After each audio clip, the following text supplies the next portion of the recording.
zdravím. Kytarista Jiří Cápa se dal dohromady s Petrem Gujdou a Martinem Fečem. Nutno říci, že tohle seskupení funguje velmi dobře.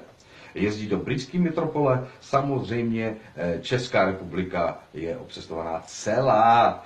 Vy je zvete na svoje akce, festivaly, narozeniny a zábavy a já přeju kapele, aby měla úspěch, aby fungovala v tomhle složení i nadále. My se pojďme podívat, jak jim to šlape a jakou hrají muziku.